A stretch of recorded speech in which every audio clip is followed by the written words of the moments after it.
So, semester 3 Geography, Physical Geography, Atmosphere and Hydrosphere, chapter number 4 Atmospheric Pressure and Winds. ये मैं आपको cover करवा चुकी हूँ horizontal distribution of atmospheric pressure, जो प्रेशर बेल्ट्स का कॉन्सेप्ट है वहां तक। और अब मैं बिगिन कर रही हूँ पेज नंबर 62 में, जो टॉपिक दे रखा है सीजनल डिस्ट्रीब्यूशन ऑफ प्रेशर। इससे पहले का मैं सब कुछ पिछली वीडियोस में कवर करवा चुकी हूँ। बुक लेके बैठना, पेंसिल लेके बैठना, ध्यान से बिल्कुल कंसंट्रेशन के साथ सुनना, सब समझ में आएगा। बिल्कुल आसान चैप्टर है, इजी चैप्टर है बिल्कुल। बिगिन करते हैं सीजनल डिस्ट्रीब्यूशन ऑफ प्रेशर। क्या है पहले मैं उसको रीड करती हूँ, ध्यान से समझना, ठीक है जी। The distribution of pressure is shown by isobars on a map. As in case of temperature, the seasonal distribution of pressure is also studied with reference to two extreme months of January and July. ठीक है, तो हम जनवरी and जुलाई से related यहाँ पढ़ेंगे, जैसे हमने temperature का पढ़ा था पिछले चैप्टर में, आई हाँ चैप्टर 3 में पढ़ा था इंसुलेशन एंड टेम्परेचर वाले में, ठीक है। Pressure distribution in January. At this time of the year, the sun rays are almost vertical on the Tropic of Capricorn in southern hemisphere. Hence, high temperature and low pressure conditions prevail. The lowest pressure pockets exist on the land masses of South America, South Africa, and Australia because land masses become much hotter than the adjoining oceans. Subtropical high pressure belt of the southern hemisphere is broken over the continents and remains confined to the oceans only. Its development is maximum in the eastern parts of the oceans, where the cool ocean currents are effective. Whereas in the northern hemisphere, a well developed subtropical high pressure area extends over the continents. The subpolar low of the southern hemisphere extends as a trough, whereas in northern hemisphere there are two cells of low pressure extending over North Atlantic and North Pacific. These are known as wait. G. These are known as Icelandic low and Aleutian low respectively. अब ये मुझे आपको समझाना है। एल्यूशियन की spelling देख लेना, book लेके बैठना, तभी समझ में आएगा, ठीक है। फिगर देखना साथ साथ। World distribution of atmospheric pressure in January जी। तो जनवरी में बेसिकली पैटर्न प्रेशर डिस्ट्रीब्यूशन हम देखते हैं। जनवरी में जो वेदर है, जो प्रेशर डिस्ट्रीब्यूशन है, it is influenced by what? The tilt of the earth and the position of the sun. इस टाइम पे, जनवरी के टाइम पे, जो सन की रेज बेसिकली होती हैं, they are vertical over the tropic of Capricorn. 23.5 degree south पे वर्टिकल होती है सन की रेज, जो सदर्न हेमिस्फीयर में है, ठीक है। तो सदर्न हेमिस्फीयर की अगर मैं बात करूँ, ये आपका सदर्न हेमिस्फीयर है। सदर्न हेमिस्फीयर में ये जो सदर्न हेमिस्फीयर है, यहाँ पे ट्रॉपिक ऑफ कैप्रिकॉर्न पे आपकी डायरेक्ट सनरेज होती है, और जो सदर्न हेमिस्फीयर है वो सन की तरफ टिल्टेड है। तो जो यहाँ पे लैंड मासेस है सदर्न हेमिस्फीयर में, कौन कौन सा है? इसमें आपका हो गया साउथ अफ्रीका हो गया, साउथ अमेरिका हो गया कॉन्टिनेंट, और ऑस्ट्रेलिया हो गया। सदर्न हेमिस्फीयर में ये तो लैंड मासेस हैं, ये बहुत ज़्यादा हॉट हो जाते हैं, और जब लैंड हीट अप होती है तो उसके ऊपर की हवा राइज होगी ऊपर, तो एरियाज यहाँ पे कैसे हो गए? लो प्रेशर के, ठीक है। सदर्न हेमिस्फीयर की बात हो रही है, हाई यहाँ पे टेम्परेचर है, क्योंकि जिस टाइम पे ट्रॉपिक ऑफ कैप्रिकॉर्न पे सन ओवरहेड होता है, वर्टिकल होता है ट्रॉपिक ऑफ कैप्रिकॉर्न पे, तो जो लैंड एरियाज है सदर्न हेमिस्फीयर में वो गर्म होते हैं। तो गर्म लैंड है तो हवाएं जो है वो ऊपर की तरफ होती हैं, तो लो प्रेशर एरिया क्रिएट होता है। जो लो प्रेशर पॉकेट्स हैं आपको लैंड मासेस पे ज़्यादा मिलेंगी। Lowest pressure pocket southern hemisphere में कहाँ मिलेंगी? लैंड मासेस पे, क्योंकि लैंड जो है वो वाटर, नियर बाय ओशंस के वाटर के कंपैरिजन में जल्दी गर्म होती है। ठीक है, क्लियर।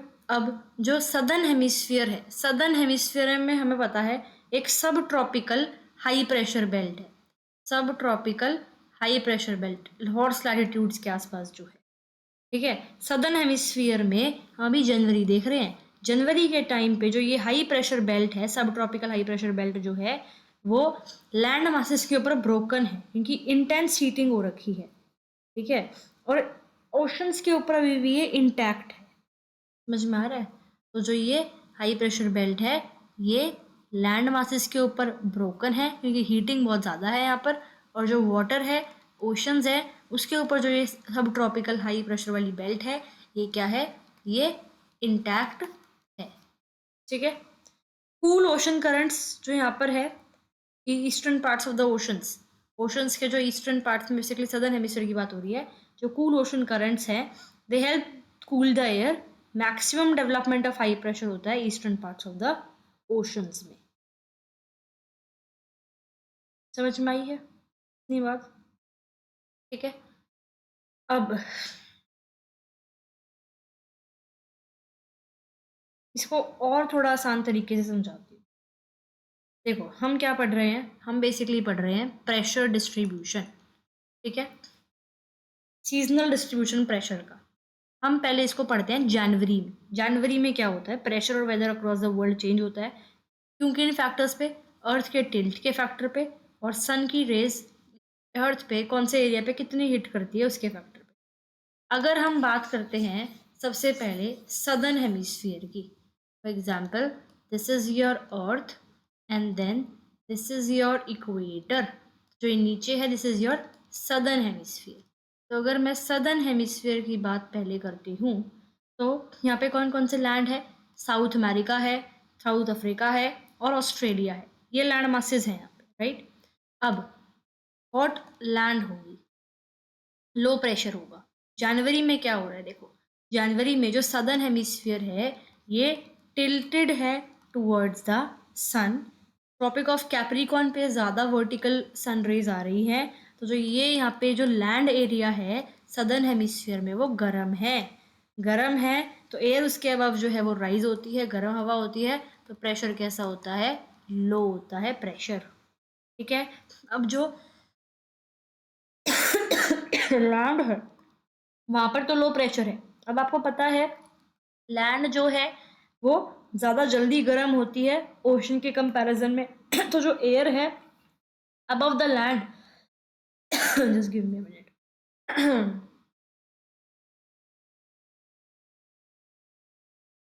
वो गर्म हो जाती है तो वो ऊपर की तरफ उठती है, तो लो प्रेशर एरिया हो जाता है over the south America, your south Africa and your Australia, clear. तो लो प्रेशर कहाँ पर है, सदर्न हेमिस्फीयर की बात हो रही है, लैंड पे, कौन सी लैंड्स बता दिया। अब ओवर ओशंस होता है हाई प्रेशर, क्यों, नॉर्मली सबको पता ही है, ये बात बता चुकी हूँ कि अगर हम नॉर्मल देखें तो यहाँ पर 35 डिग्री साउथ वाला जो लाइन है, कौन सी, 35 डिग्री साउथ हॉर्स लैटिट्यूड्स, यहाँ पर क्या है, यहाँ पर आपका है सब tropical high pressure belt. Normally तो ये प्रेशर बेल्ट यहाँ पर है ना। जनवरी में जो ये हाई प्रेशर बेल्ट है ये ब्रोकन ओवर द लैंड है but it stays over the oceans. जनवरी के महीने की भी हम बात कर रहे हैं, जनवरी की बात कर रहे हैं, सदर्न हेमिस्फीयर की अभी हम बात कर रहे हैं, जनवरी में सदर्न हेमिस्फीयर की हम अभी बात कर रहे हैं, ठीक है। तो जो ये हाई प्रेशर बेल्ट है ये बेसिकली लैंड पे तो ब्रोकन रहती है क्योंकि बताया ना मैंने अभी लैंड पे आपका लो प्रेशर है, तो हाई प्रेशर कैसे हुआ, लो प्रेशर हो गया। तो ये हाई प्रेशर बेल्ट लैंड पे ब्रोकन है बट ओशन वाले सरफेस पे ये भी कैसी रहती है, इंटैक्ट रहती है, ठीक है। फिर कूल ओशन करंट्स जो है ईस्टर्न ओशंस में, जो यहाँ पे जो ओशंस है ईस्टर्न साइड में जो ओशंस है वहाँ पर कैसे कूल ओशन करंट्स है, इसकी वजह से एयर कूल होती है तो हाई प्रेशर जो है वो इस एरियाज में स्ट्रोंगर होते हैं। तो जो चीज़ समझ नहीं आई वो क्या है, वो देखो मैं बताती हूँ क्या समझ नहीं आई। In January, high pressure is broken over the land in southern hemisphere, but still it stays over the oceans. How? Right, this is the thing जो आप लोगों को समझ नहीं है। देखो जनवरी में हाई प्रेशर यूजुअली एग्जिस्ट करता है, बताया मैंने 35 डिग्रीज यहाँ पे जो आपका ये सब ट्रॉपिकल हाई प्रेशर बेल्ट है। सदर्न हेमिस्फीयर में जनवरी में ये डिफरेंट तरीके से बिहेव करती है जनवरी। ठीक है, क्या है देखो, लैंड जो है, लैंड है, ओशन है, land heats up faster than water, पता है ना आपको। जनवरी के टाइम पे क्या है, जो सदर्न हेमिस्फीयर आपका ये पूरा का पूरा सदर्न हेमिस्फीयर है, ये सन के तरफ टिल्टेड है। ठीक है, तो लैंड हीटअप हो रही है ओशन के कंपैरिजन ज़्यादा जल्दी, तो लैंड हीटअप हो रही है तो लो प्रेशर वहाँ पे बन रहा है। जो लो प्रेशर है ये नॉर्मल हाई प्रेशर वहाँ पे होना चाहिए था क्या, इस बेल्ट की बात कर रही हूँ मैं, जो आपकी ये वाली बेल्ट है 35 डिग्री, ये सब ट्रॉपिकल हाई प्रेशर बेल्ट है। इस बेल्ट इस बेल्ट की बात कर रही हूँ मैं। इस बेल्ट पे है, सुनना, इस बेल्ट पे होना चाहिए था कौन सा प्रेशर, हाई प्रेशर। लेकिन सदर्न हेमिस्फीयर जनवरी के महीने में सन की तरफ टिल्टेड है, तो यहाँ पर लैंड जो एरिया है वहाँ पे लो प्रेशर बन रहा है, लेकिन होना कौन सा चाहिए था आपका, हाई प्रेशर होना चाहिए था। तो वही है कि भाई इस वाले ये जो सब ट्रॉपिकल हाई प्रेशर बेल्ट है, ये लैंड पे तो ब्रोकन रहती है, भाई वहाँ पे लो प्रेशर बन गया कहीं हाई प्रेशर, लेकिन ओशन पे ये हाई प्रेशर ही बना के रखती है। ठीक है, ओशंस जो हैं वो इतने हीटअप नहीं होते जितनी क्विकली लैंड हीटअप होती है, तो वो कूलर रहते हैं, तो एयर ऊपर की तरफ नहीं बढ़ रही, तो हाई प्रेशर ओशंस के ऊपर तो है। जो कूलिंग इफेक्ट ओशन करंट्स का है उससे जो है एयर डेंसर रहती है, तो हाई प्रेशर है। तो हाई प्रेशर ब्रोकन हो जाता है या वीकेंड हो जाता है लैंड के ऊपर, क्योंकि इंटेंस हीटिंग लैंड की हो रही है, लेकिन ओशंस पे हाई प्रेशर बना रहता है कि वहाँ पे एयर जो है वो गर्म नहीं होती, तो स्टेबल हाई प्रेशर उसके ऊपर बना रहता है। सिंपल सी ये बात थी। फिर अगला मैंने पॉइंट बताया सदर्न हेमिस्फीयर में कि the cool ocean currents in the eastern oceans make the air cooler during the month of January in southern hemisphere, so the high pressure is strongest in those areas. Why, ये concept है जिसको थोड़े समझने में problem है। तो इसमें क्या है, जनवरी के टाइम पे कूल ओशन करंट्स जो हैं ईस्टर्न ओशन सदर्न हेमिस्फीयर में सिग्निफिकेंट रोल प्ले करते हैं हाई प्रेशर को मेंटेन करने में। क्या हो रहा है, जनवरी के टाइम पे कोल्ड ओशन करंट, जैसे सदर्न हेमिस्फीयर में कौन कौन से कोल्ड ओशन करंट्स हैं, पेरू एक आपका हो गया, पेरू करंट हो गया, या बेनग्युआला करंट हो गया, ये eastern coast of continent, southern जो कॉन्टिनेंट है ना, ये कॉन्टिनेंट है, उसके ईस्टर्न कोस्ट पे फ्लो करते हैं कॉन्टिनेंट्स के। ठीक है, अब ये करंट्स जो है ये ब्रिंग हाइयर लैटिट्यूड से यहाँ पर क्या लेके आ रहे हैं, कूलर लेके, मतलब ठंडा पानी लेके आ रहे हैं। ठीक है, जो कूलर ओशन करंट्स हैं, जब यहाँ कूलर ओशन करंट्स है उनके ऊपर की जो हवा है उनके कॉन्टैक्ट में आती है वो भी कूलर हो जाती है, तो वो सिंक कर जाती है नीचे की तरफ, तो इसलिए हाई प्रेशर वहाँ पे बन गया। तो इसलिए जो ईस्टर्न ओशन है वहाँ पर, उससे ईस्टर्न पैसिफिक ओशन है, ईस्टर्न अटलांटिक ओशन है, हाई प्रेशर वहाँ पे होगा।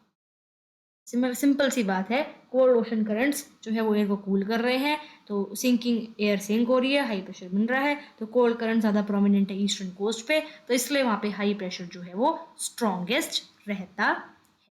सिंपल सी ये आपका कंसेप्ट था। क्या कंसेप्ट है, समझ में आया? दोबारा बताती हूँ क्या है। हम पढ़ रहे हैं seasonal distribution of pressure. Seasonal distribution of pressure, ये हमारी अर्थ है, ये यहाँ पर हमारा इक्वेटर है। ठीक है, हम क्या पढ़ रहे हैं, जनवरी के महीने में पढ़ रहे हैं हम पहले कंसेप्ट। हम जनवरी में देखते हैं अपने सदर्न हेमिस्फीयर को, जो आपका ये रहा सदर्न हेमिस्फीयर। सिंपल सी बात है। ठीक है, सदर्न हेमिस्फीयर जनवरी के महीने में सन की तरफ टिल्टेड रहता है, तो ट्रॉपिक ऑफ कैप्रिकॉर्न पे सन की रेज बहुत ज़्यादा पड़ती है। अब इस वाले हेमिस्फीयर में एक तो आपका हो गया साउथ अमेरिका का कॉन्टिनेंट, एक हो गया साउथ अफ्रीका, और एक हो गया आपका ऑस्ट्रेलिया का कॉन्टिनेंट जो कि लैंड का हिस्सा है। ठीक है, अपार्ट फ्रॉम दैट यहाँ पे आपको ये चीज़ भी पता है कि यहाँ पे कहीं ना कहीं आपका एक 35 डिग्रीज पे ये ब्लू वाली लाइन कौन सी है, सब ट्रॉपिकल हाई की लाइन है, सब ट्रॉपिकल हाई प्रेशर की लाइन है, जहाँ पे हाई प्रेशर होना चाहिए। लेकिन इस लाइन से जो कॉन्टिनेंट आपके पास कर रहे हैं, जो कॉन्टिनेंट इस लाइन से पास कर रहे हैं, वहाँ पे क्या होना चाहिए था, हाई प्रेशर। लेकिन यहाँ पे सनरेज बहुत ज्यादा हो रही है, तो इंटेंस हीटिंग हो रही है, तो यहाँ पे क्या बन गया आपका, लो प्रेशर। होना क्या चाहिए था, हाई प्रेशर, बन क्या रहा है, लो प्रेशर। तो जो ये सब ट्रॉपिकल हाई प्रेशर वाली बेल्ट है, ये लैंड एरिया पे तो आपकी ब्रोकन है, सदर्न हेमिस्फीयर की बात हो रही है, लेकिन ओशन वाले एरिया पे ये क्या है, इंटैक्ट रहते हैं, क्योंकि ओशन जो है वो लैंड के कंपैरिजन में कम ज़्यादा देरी से गर्म होता है, ज़्यादा देरी से गर्म होता है, राइट। अपार्ट फ्रॉम दैट क्या चीज़ है, जो आपके यहाँ पे ये ईस्टर्न कोस्ट है, जो आपके ये ईस्टर्न कोस्ट है, ये ईस्टर्न कोस्ट जो है कॉन्टिनेंट्स के, यहाँ पे कहीं ना कहीं कोल्ड ओशन करंट्स आते हैं। तो अगर यहाँ पे कोल्ड ओशन करंट्स आते हैं तो जो ये ईस्टर्न कोस्ट है कॉन्टिनेंट्स के, ये बाकी वेस्टर्न कोस्ट या बाकी ओशन के हिस्सों से ज़्यादा ठंडे हैं। तो ज़्यादा ठंडे हैं तो यहाँ पे ज़्यादा हाई प्रेशर बना होगा। तो हाईएस्ट प्रेशर वाले पॉइंट्स कौन से हो गए, जहाँ पे ईस्टर्न पार्ट्स हैं कॉन्टिनेंट्स के, या ईस्टर्न पार्ट्स हैं किसके, ओशंस के। इतना समझ में आया, क्लियर। अब हम बात करते हैं किसकी, अब हम बात करते हैं नदर्न हेमिस्फीयर की। सेम तरह से है, नदर्न हेमिस्फीयर की अगर हम बात करें, ये आपकी अर्थ है, ये आपका इधर इक्वेटर है। हम बात कर रहे हैं जनवरी, एक सेकेंड, ओहो, या हम बात कर रहे हैं जनवरी के महीने की ही।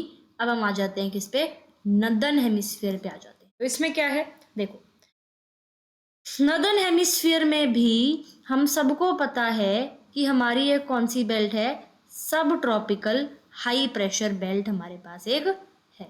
सबको पता है ये चीज, सब ट्रॉपिकल हाई प्रेशर बेल्ट हमारे पास नदर्न हेमिस्फीयर में भी है।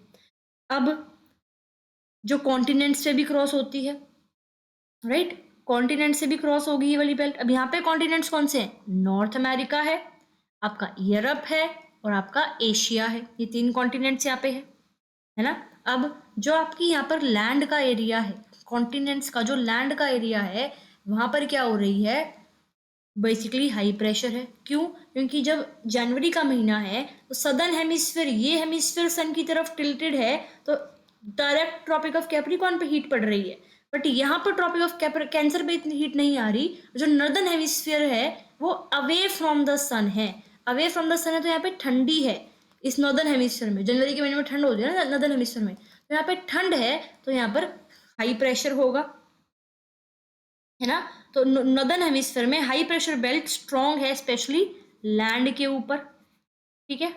और बेसिकली यहाँ पे दो मेन लो प्रेशर एरियाज बनते हैं, दो लो प्रेशर एरियाज यहाँ पे बनते हैं ओशंस पे, ठीक है।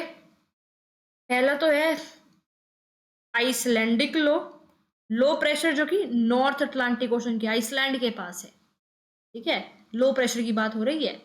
और दूसरा है एल्यूशियन लो, एल्यूशियन लो जो नॉर्थ पैसिफिक अलास्का के पास की, जो यहाँ पे बात हो रही है, अलास्का के पास की बात हो रही है। ये दो हैं, ठीक है। तो नॉर्दर्न हेमिस्फीयर में क्या है भाई, सब ट्रॉपिकल हाई प्रेशर बेल्ट तो यहाँ पर भी है, तो प्रेशर है high pressure belt. Northern hemisphere में सब ट्रॉपिकल हाई प्रेशर बेल्ट है जो कॉन्टिनेंट्स से पास करती है, बिल्कुल। सब पोलर लो प्रेशर बेल्ट भी है हमारे पास यहाँ पर, ये बात भी हमसे पता है। यहाँ पे क्या है, इधर आपकी सब पोलर लो प्रेशर बेल्ट भी है ना। अगर हम सदर्न हेमिस्फीयर की बात करें, यहाँ भी सब पोलर लो प्रेशर बेल्ट है, हाँ। अब in the southern hemisphere sub polar low pressure belt, जो ये sub polar low pressure belt है around the poles extend as a trough.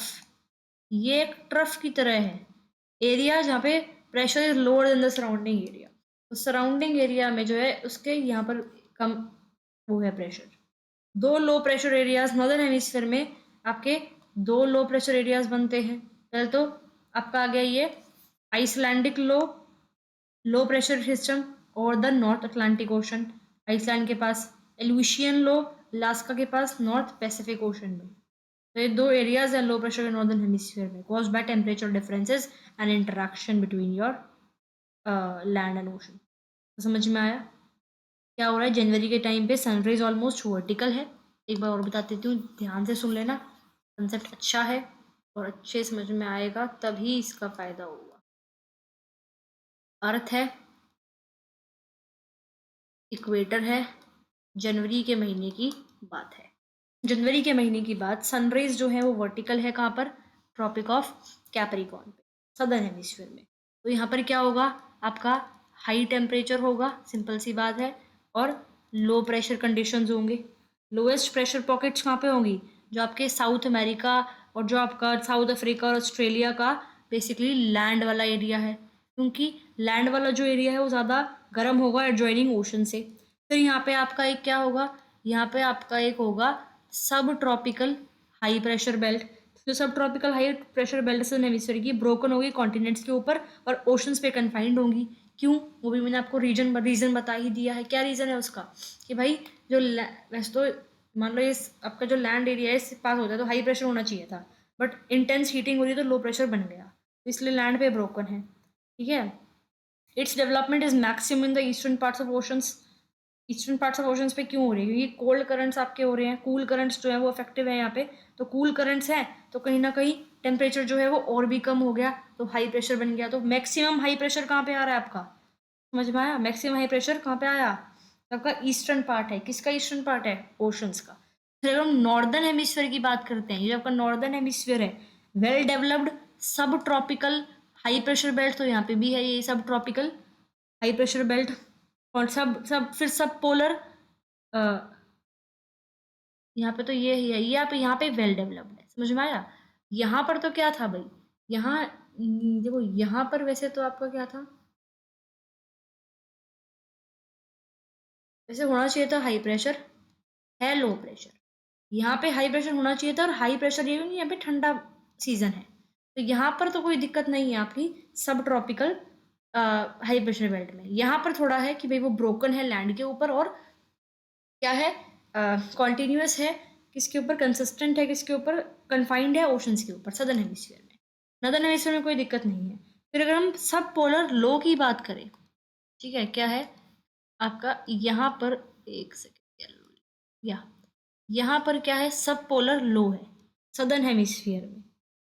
Trough की तरह ये है, ट्रफ की तरह। ठीक है। TROUGH होता है, TROUGH।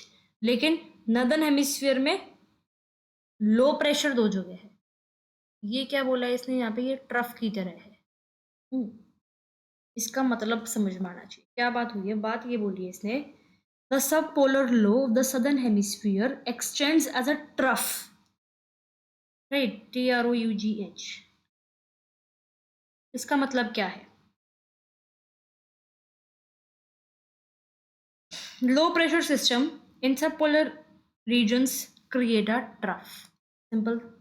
लो प्रेशर बेल्ट एक ऐसा रीजन है, ये देखो, ये जो आपकी बेल्ट है, कौन सी बेल्ट है? सब पोलर लो, राइट? तो यानी कि कैसा रीजन है ये? पहली बात तो एक ऐसा रीजन है जहाँ पे एयर जो है वो ऊपर की तरफ बढ़ रही है, तो एयर प्रेशर जो है वो कम है, that is low air pressure है। ट्रफ एक एलोंगेटेड एरिया है लो प्रेशर का, जो एक लार्जर रीजन तक एक्सटेंड होता है, एक वैली की तरह या डिप की तरह। ये इस टाइप का जो सिस्टम होता है ना, ये वैली की तरह, या ये जो सिस्टम है ये ट्रफ बोलते हैं। तो सब पोलर एक्सटेंडेड ट्रफ यानी कि area of low pressure doesn't stay in a small concentrated, ये एक स्मॉल रीजन में नहीं है, इस तरीके से बन रहा है यहाँ पे लो प्रेशर, ट्रफ की तरह है। ठीक है, लार्जर एरिया को इन्फ्लुएंस कर रहा है। ये क्यों हो रहा है? Because cool air from the pole tends to move towards lower latitudes. तो यहाँ से कूल एयर जो है ये लोअर लैटिट्यूड से मूव कर रहा है, कूल एयर। इसी वजह से यहाँ पे हाई प्रेशर बन रहा था इसकी वजह से, लेकिन इंटेंस हीटिंग है तो लो प्रेशर हो गया।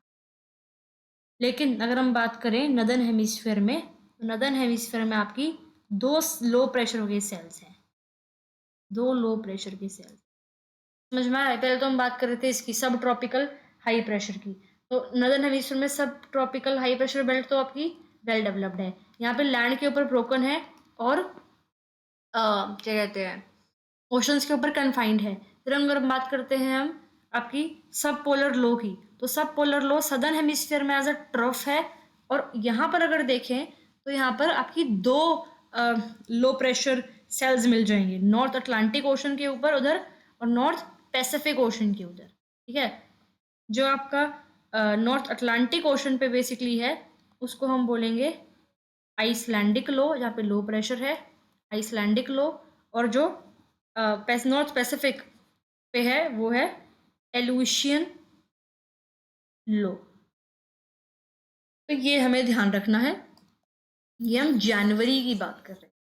अब अगर हम बात करते हैं इसकी जुलाई के टाइम पे, जुलाई के टाइम पे क्या है जरा देखो, In July, the sun shines almost vertically on the Tropic of Cancer in the northern hemisphere, which results in the northward shift of the equatorial low pressure belt. This shift is maximum in Asia. The landmass of the northern hemisphere becomes excessively hot and low pressure areas develop over them. The subtropical high pressure belt of southern hemisphere extends continuously.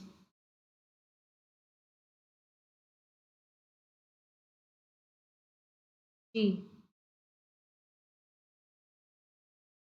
बनाते हैं फिर ये जुलाई के time पे क्या हो रहा है. This is your earth, this is your equator, this is your tropic of Cancer. या जुलाई में नदर्न हेमिस्फीयर जो है वो टिल्टेड रहता है सन की तरफ. तो सन की वर्टिकल रेस किससे पड़ रही है, ट्रॉपिक ऑफ कैंसर पे पड़ रही है. जुलाई के टाइम पे directly overhead tropic of Cancer पे जो है दैट इज 23.5 डिग्री नॉर्थ पे सन की रेस पड़ रही है. इंटेंस सनलाइट है. जो यहाँ पे लैंड एरिया है वो ज़्यादा गर्म होगा इन कंपैरिजन टू ओशन. तो लैंड के ऊपर की जो हवा है वो हॉटर होगी, ऊपर की तरफ बढ़ेगी. तो प्रेशर कैसा होगा, लो प्रेशर होगा. ठीक है, हॉट है तो लो प्रेशर होगा ग्राउंड पे. तो लो प्रेशर जोन्स जो है आपको यहाँ पे दिख जाएंगे कहाँ पे, नदर्न हेमिस्फीयर में समर के टाइम पे, यानी कि जुलाई के महीने के टाइम पे. और उसके अलावा क्या हो रहा है, इक्विटेरियल लो प्रेशर बेल्ट, जो आपकी इक्विटेरियल लो प्रेशर बेल्ट थी बेसिकली कहाँ है, यहाँ पर है हमारी इक्विटेरियल लो प्रेशर बेल्ट. ये जो येलो वाली है इक्विटेरियल लो प्रेशर बेल्ट है. ये equatorial low pressure belt around the equator जो है ये नॉर्थवर्ड शिफ्ट कर जा रही है. जुलाई के टाइम की बात हो रही है toward the tropic of Cancer because increase heat over the land. ठीक है, एशिया में इसको अब नोटिस, ये शिफ्ट नोटिसेबल हमें दिख जाएगा. लार्ज लैंड मासेस जो है यहाँ पे हीट हो रहे हैं. तो ये ऑब्वियसली इमेजिनरी बेल्ट है, ऐसा तो नहीं है कि भाई ये वाला एरिया वहाँ शिफ्ट हो गया. सिंपल इक्वेटोरियल लो का मतलब क्या है, यहाँ पे काफी ज्यादा लो रीजन है, डोल्ड्रम्स है, काम विंड्स है. तो जिस टाइप की कंडीशंस आपको यहाँ मिलेगी ना इक्वेटोरियल लो में, वो आपको यहाँ दिख जाएंगी जुलाई के महीने में. क्योंकि बहुत गर्मी है, जो कंडीशंस यहाँ थी वो यहाँ पर आ जाएंगी जुलाई के महीने में. ठीक है, और सदर्न हेमिस्फीयर की बात करें, at the same time southern hemisphere में क्या हो रहा है, विंटर हो रहा है, अपोजिट सीजन हो रहा है. लैंड इतनी ज़्यादा हीट नहीं हो रही है यहाँ पर सदर्न हेमिस्फीयर. जो सब ट्रॉपिकल हाई प्रेशर बेल्ट है यहाँ पे वो वहीं रहती है और एयर प्रेशर जो है हाइयर है. तो it pushes northward towards the equator, especially in oceans in the southern hemisphere. Simple सी बात है, नदर्न हेमिस्फीयर जो है वो बहुत ज़्यादा हीट होता है जुलाई में. लो प्रेशर एरिया में बन रहा है over the land, specially in Asia. ठीक है, और जो आपकी इक्वेटोरियल लो प्रेशर बेल्ट है वो नॉर्थवर्ड मूव हो रही है because of the intense heating. Southern hemisphere की बात करें तो it remains cooler. High pressure belt जो है वो इक्वेटर की तरफ चली जाती है. तो ये वहाँ शिफ्ट हो गई, ये यहाँ शिफ्ट हो जाएगी. ठीक है, as a air moves from high pressure to low pressure. Air जो है आपकी हाई प्रेशर से लो प्रेशर मूव, तो land heat up more, low pressure बन रहा है. और high pressure area from the southern hemisphere moves towards the low pressure. फिर on the contrary, in the northern hemisphere, it is broken over the continents and remains confined to the North Atlantic and North Pacific Ocean. Subpolar low is deep and continuous trough in the southern hemisphere, while in North Hemisphere there is only a faint oceanic low. जी, इसमें क्या है, हम बात कर रहे हैं कौन से महीने की, जुलाई के महीने की, सबको पता है. अब ये आपकी अर्थ है, ये आपका इक्वेटर है. जी, नदर्न हेमिस्फीयर में यहाँ पे जो आपकी सब ट्रॉपिकल हाई बेल्ट है ये कॉन्टिनेंट से ब्रोकन है, कन्फाइंड है नॉर्थ अटलांटिक और नॉर्थ पैसिफिक रीजन पे. क्यों, नॉर्दर्न हेमिस्फीयर में समर के टाइम पे जो लैंड मासेस है वो एक्सट्रीमली हॉट होते हैं, तो वहाँ पे लो प्रेशर बन जाता है लैंड्स के ऊपर. और हाई प्रेशर सिस्टम जो है क्योंकि इस सब ट्रॉपिकल बेल्ट के अंदर प्रेजेंट है वो लैंड के ऊपर ब्रोकन अप हो जाता है और कॉन्टिनेंट्स पे इतना कन्फाइंड नहीं है बट ओशंस पे कन्फाइंड है. मतलब वही है जो हमने जनवरी के महीने में पढ़ा था, इसमें वो जुलाई के महीने में यहाँ नॉर्दर्न हेमिस्फीयर में हो जाएगा. अपोजिट कंडीशंस हो रहे हैं. ओशंस पर्टिकुलरली नॉर्थ अटलांटिक और नॉर्थ पैसिफिक जो है वो कूलर रहते हैं लैंड के कंपैरिजन में. जो कूलर ओशंस जो है वो हाई प्रेशर ही मेंटेन कर रहते हैं इस सब ट्रॉपिकल रीजन्स में. तो सब ट्रॉपिकल हाई प्रेशर बेल्ट जो है वो मोर कंसनट्रेटेड है ओशंस पे इन रेदर देन द लैंड. ठीक है। इन कॉन्ट्रास्ट सदर्न हेमिस्फीयर में क्या होता है, जो जनवरी के महीने में नॉर्दर्न हेमिस्फीयर में हो रहा था, कहीं ना कहीं वो सेम पैटर्न जुलाई के महीने में सदर्न हेमिस्फीयर में हो रहा है। क्या, सदर्न हेमिस्फीयर में वास्ट ओशंस हैं, लैंड मासेस कम है, ओशंस इतनी जल्दी हीट नहीं होते लैंड के कंपैरिजन में, और जो कूलिंग इफेक्ट है ओशन का, उसकी वजह से यहाँ सब ट्रॉपिकल जो हाई वाला रीजन है वहाँ पर कहीं ना कहीं आपका हाई प्रेशर ही बना रहता है। कोई लार्ज लैंड मास नहीं है यहाँ पे, तो हाई प्रेशर सिस्टम जो है वो कॉन्टिन्यूस रहता है, लैंड के ऊपर टूटता नहीं है। सब ट्रॉपिकल हाई प्रेशर बेल्ट जो है वो ऑल ओवर द यूनिफॉर्म ही रहती है, वेल कॉन्टिन्यूस, वेल डेवलप्ड रहती है in your southern hemisphere during your month of July. ठीक है। फिर अगर हम सब पोलर लो की बात करें, तो सब पोलर लो इन सदर्न हेमिस्फीयर, सब पोलर लो यहाँ पर कहीं आएगी, ये वाली जो बोल्ड वाली लाइन है, राइट। तो कोल्ड टेम्परेचर है पोलर रीजन्स में, तो सब पोलर लो जो है वो डीप रहती है और कॉन्टिन्यूस ही रहती है, क्योंकि एयर वहाँ पे कूल रहती है, एयर वहाँ पे सिंक करती है, तो लो प्रेशर कंडीशंस मेंटेन रहते हैं। नदर्न हेमिस्फीयर में अगर देखें तो यहाँ पर आपका सब पोलर लो है वो आपकी थोड़ी वीक होती है, थोड़ी फेंटर होती है, क्योंकि लैंड जो है बहुत ज़्यादा हीट करती है। जो हीट है कॉन्टिनेंट्स के ऊपर वो इस लो प्रेशर सिस्टम के साथ इंटरफेयर करती है और उसको कहीं ना कहीं लेस प्रोनाउंस बना देती है as comparison to the sub polar low belt in the southern hemisphere. तो सिंपल सी बात यह है, नदर्न हेमिस्फीयर में लैंड हीटअप होती है, हाई प्रेशर जोन्स यहाँ पे कॉन्टिनेंट पे टूट जाते हैं और ओशंस पे रहते हैं वो। सदर्न हेमिस्फीयर में ओशंस डोमिनेट करते हैं, तो हाई प्रेशर जोन जो है वो कॉन्टिन्यूस रहता है। सब पोलर लो स्ट्रॉन्गर और डीपर है सदर्न हेमिस्फीयर में कोल्ड टेम्परेचर की वजह से, वाहिल वो वीकर है नदर्न हेमिस्फीयर में because of the lands warming affect. So this was all about this topic. Next जो टॉपिक है हमारा वो है विंड्स का, काफ़ी ज़्यादा इम्पॉर्टेंट टॉपिक है ये जी। क्या है, पढ़ती हूँ पहले फिर सुनना। The horizontal movement of air is called wind. Wind is caused by the horizontal differences in atmospheric pressure. As water flows from higher area to lower area, similarly, air flows from areas of high pressure to areas of low pressure. Simple सी बात है, सबको पता ही है। According to Finch, wind represents nature's attempt to correct pressure inequalities. कितनी सुंदर definition है ये विंड की, कि विंड जो है वो रिप्रेजेंट करती है क्या, कि नेचर कैसे अटेम्प्ट करती है वर्ल्ड में प्रेशर इनइक्वालिटीज को कलेक्ट करने में। द वर्टिकल और nearly vertical movement of air is called air current. Air current की डेफिनेशन, जब vertical movement, horizontal movement air की होती है विंड, और वर्टिकल मूवमेंट एयर की होती है एयर करंट। मोटा मोटा समझा रही हूँ, पढ़ने तो एक बार डिटेल में फिर समझाऊंगी अच्छे से, ठीक है। Winds and air current together comprise a system of circulation in the atmosphere. If the earth were stationary and had a uniform surface, air would flow directly from high pressure areas to low pressure areas. But the reality is that earth is neither stationary nor uniform in its surface configuration. Therefore, direction and speed of wind are controlled by a combination of factors described as follows. समझ में आए होंगे point, ठीक है। क्या ही बोला है इसने, ध्यान से सुनो। सबसे पहले जो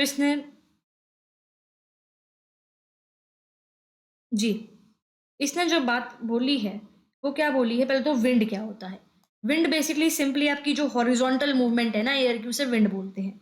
एटमॉस्फेरिक प्रेशर में डिफरेंसेस होते हैं, उसकी वजह से विंड जो है वो चलती है, ठीक है। जैसे वाटर आपको पता है हाई एरिया से लो एरिया पे मूव करता है, ऐसे फ्लो करेगा ना वाटर स्लोपिंग फॉर्म में। सिमिलरली एयर जो है वो आपके सबको पता है हाई प्रेशर से लो प्रेशर एरिया में मूव करती है।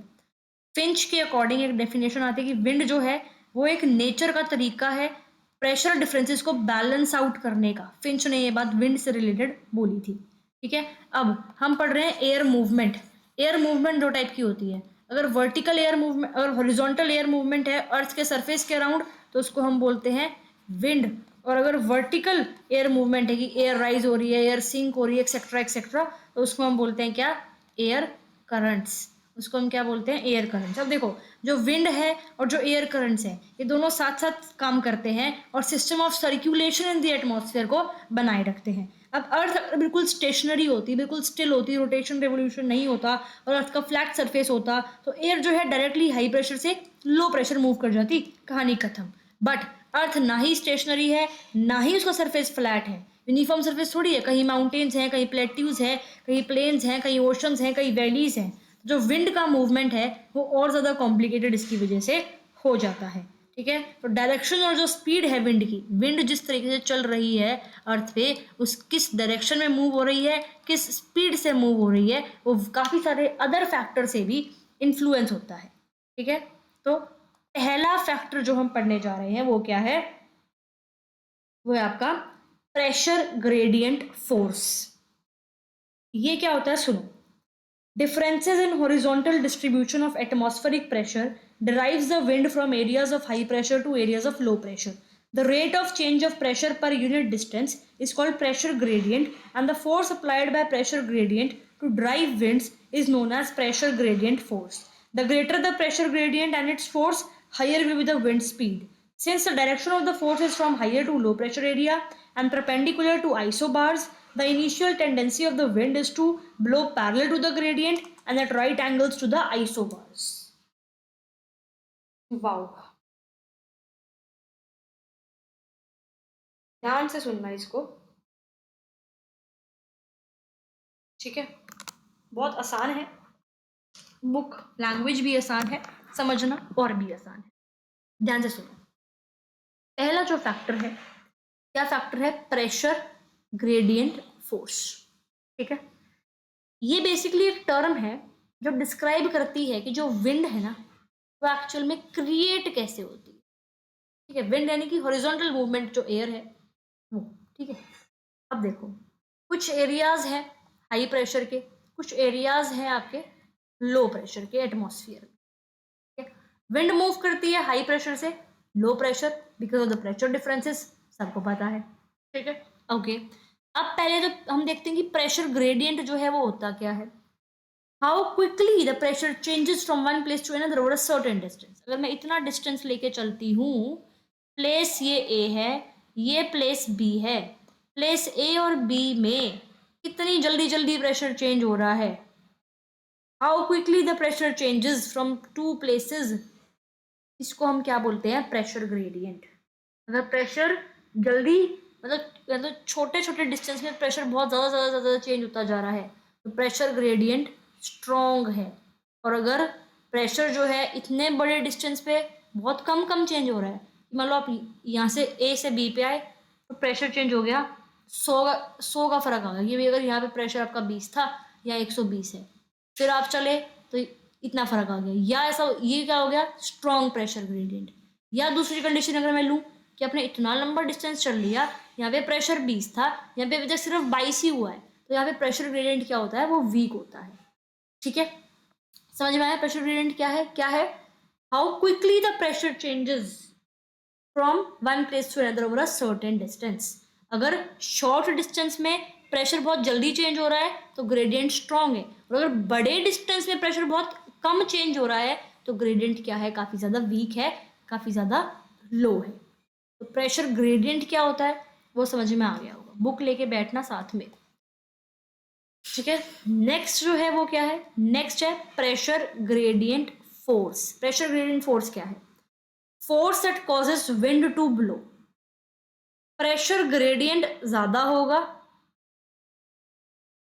ठीक है, प्रेशर ग्रेडियंट फोर्स भी ज्यादा होगा। अगर प्रेशर ग्रेडियंट ज्यादा है तो प्रेशर ग्रेडियंट फोर्स भी ज्यादा है। प्रेशर ग्रेडियंट क्या है बता चुकी हूँ, ज्यादा कब होगा बता चुकी हूँ। प्रेशर ग्रेडियंट फोर्स क्या है, force that causes wind to blow. जिस फोर्स की वजह से विंड ब्लो करती है उसको हम बोलते हैं प्रेशर ग्रेडियंट फोर्स। अगर प्रेशर ग्रेडियंट ज़्यादा है तो बेसिकली प्रेशर ग्रेडियंट क्या हो गया, हाई प्रेशर और लो प्रेशर के बीच में डिफरेंस। प्लेस ए और प्लेस बी दोनों के प्रेशर अलग अलग हैं तो कोई सा हाई होगा कोई सा लो होगा। तो अगर डिफरेंस ज़्यादा है शॉर्ट डिस्टेंस पे तो प्रेशर ग्रेडियंट ज़्यादा है, तो प्रेशर ग्रेडियंट फोर्स जो है वो भी ज़्यादा होगा, यानी कि विंड जो है वो काफ़ी ज़्यादा फास्ट ब्लो करेंगी। ज़्यादा फोर्स लगेगा तो विंड ज़्यादा फास्ट ब्लो करेंगी, सिंपल सी बात है। अब विंड की डायरेक्शन कौन सी होगी, विंड ब्लो करती है सबको पता है हाई प्रेशर से लो प्रेशर, राइट। जनरली वो मूव करती है perpendicular two lines called isobars. तो पता लग गया ना कि विंड हाई प्रेशर से लो प्रेशर मूव कर रही है। अब अगर आपका कोई मैप है, मैप पे जोन से मान लो ये एक एरिया है, ये एक एरिया है, ये एक एरिया है, इन एरिया पे इक्वल प्रेशर है, तो तो उन एरिया को मिलाती हुई जो लाइन जाएगी क्या होगी, आइसोबार्स। ठीक है, अब विंड्स जो है इन आइसोबार के परपेंडिकुलर मूव करती हैं। ठीक है, विंड इस तरह से मूव करेंगे कि आइसोबार और विंड के बीच में जो एंगल होगा वो 90 डिग्रीज का होगा। इनिशियली क्या होगा कि wind would try to move straight, wind move करेंगी स्ट्रेट कि भाई यहाँ हाई प्रेशर है, यहाँ लो प्रेशर है, स्ट्रेट मूव कर गई हाई प्रेशर से लो प्रेशर। लेकिन अर्थ की रोटेशन की वजह से या किसी और चीज की वजह से, या बेसिकली हम प्रेशर ग्रेडियंट ही देख ले, तो उसकी वजह से क्या हो रहा है कि जो ये है हाई प्रेशर से लो प्रेशर में स्ट्रेट मूव करने की जगह क्या कर रही है, आइसोबार्स जो है उसके परपेंडिकुलर डायरेक्शन में हाई प्रेशर से लो प्रेशर ब्लो कर रही है। ठीक है, stronger the pressure difference, faster the wind blows, and generally it moves at right angles to the isobars. तो पहला था pressure gradient force point. Second जो है वो है आपका कोरियोलिस इफेक्ट और कोरियोलिस फोर्स। ये क्या है? Due to the rotation of the earth, winds do not cross the isobars but are deflected from the original path. This is called Coriolis effect or Coriolis force. After a French mathematician, Gigi de Coriolis, who discussed it in 1835. Under the influence of Coriolis force, winds get deflected to their right in northern hemisphere and to their left in southern hemisphere.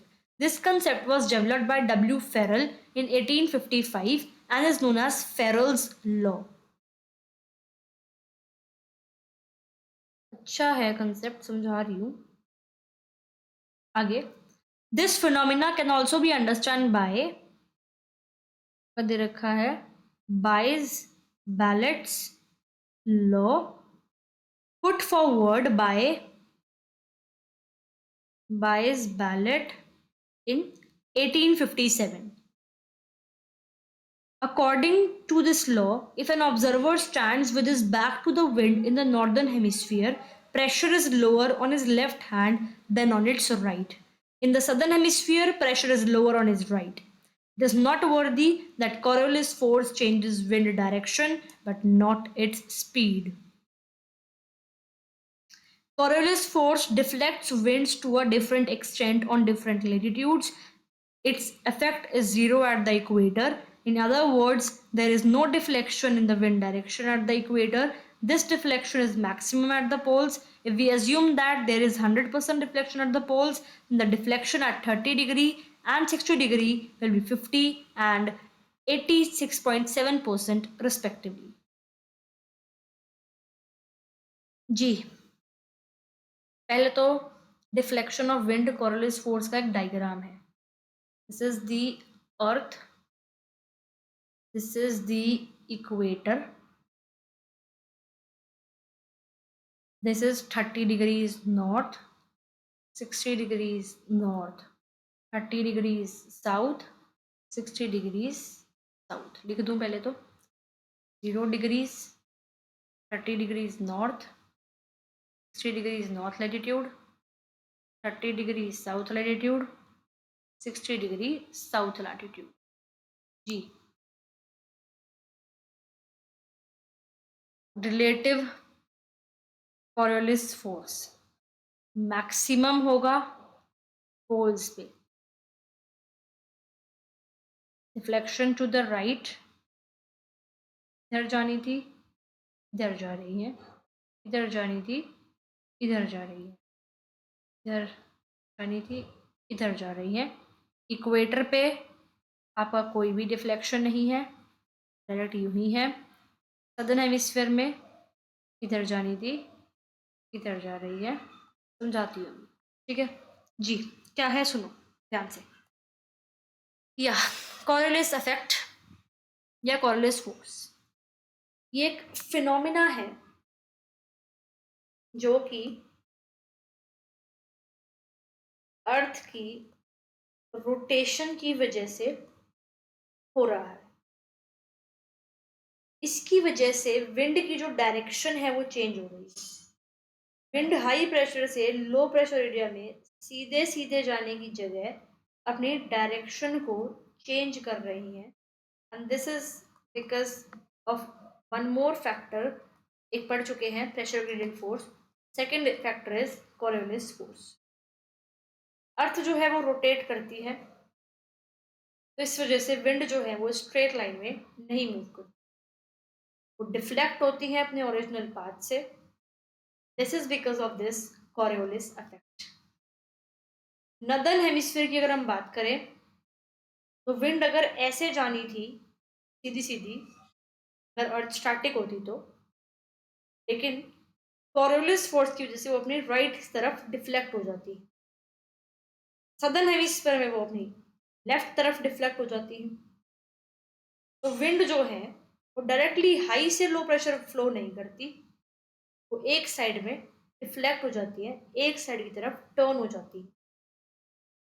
ठीक है, अब ये समझने से पहले मैं आपको एक लॉ समझाती हूँ, जो है बायस बैलेट लॉ। ये लॉ हेल्प करता है कॉरियोलिस इफेक्ट को समझने में। If you stand with your back to the wind in the northern hemisphere, northern hemisphere में अगर आप खड़े हो, this is your northern hemisphere, यहाँ आप खड़े हो, विंड अगर यहाँ है, ये आपके बैक में है, आपकी बैक है, lower pressure will be on your left, आपकी जो लेफ्ट है वहाँ पे लो प्रेशर होगा, और सदर्न हेमिस्फीयर में low pressure will be on right. यानी कि सदर्न हेमिस्फीयर में आप खड़े हो, विंड आपके इधर है, बैक ये है, तो आपके यहाँ राइट में क्या होगा, लो प्रेशर होगा। कॉरियोलिस इफेक्ट जो है वो इक्वेटर पे आपका क्या रहता है, जीरो रहता है। पोल्स की तरफ जैसे जैसे आप जाते हो डिफ्लेक्शन स्ट्रॉन्गर हो जाता है। डिफ्लेक्शन मैक्सिमम है, स्ट्रॉन्गेस्ट है पोल्स पे। पोल्स पे 100% डिफ्लेक्शन रहता है। ठीक है, 30 डिग्री पे आपका रहता है 50% डिफ्लेक्शन, 60 डिग्री पे आपका रहता है 86.7% का डिफ्लेक्शन। तो कॉरियोलिस इफेक्ट जो है कहीं ना कहीं उसकी वजह से विंड्स जो है वो आपकी कर्व्ड पाथ्स में मूव हो रही है। ठीक है, डायरेक्शन और डिफ्लेक्शन आपकी नॉर्दर्न हेमिस्फीयर में राइट है, सदर्न हेमिस्फीयर में आपकी लेफ्ट है। ठीक है, तो सबसे पहले तो मैं आपको क्या समझाती हूँ, फेरल्स लॉ। तो कंसेप्ट समझ में तो आ गया होगा, है ना, क्या है कॉरियोलिस फोर्स से रिलेटेड। बट मैं एक बार आपको फेरल्स लॉ बताती हूँ। जी,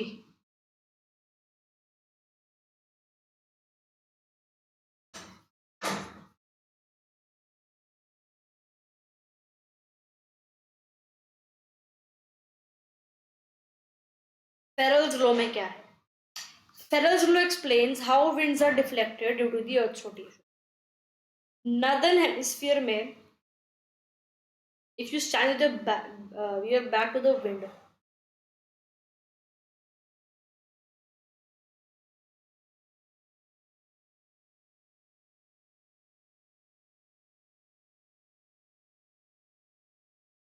northern hemisphere में if you face the wind, you are standing here,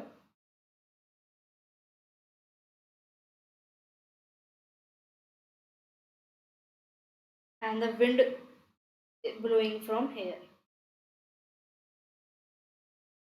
ठीक है, back to the wind,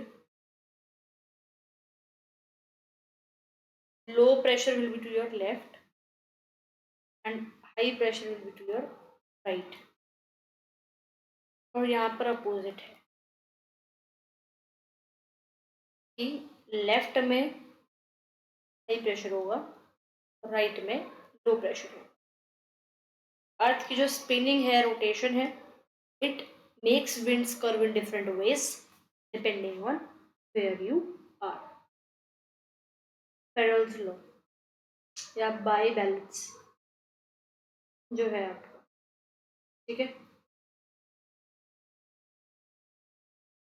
Coriolis force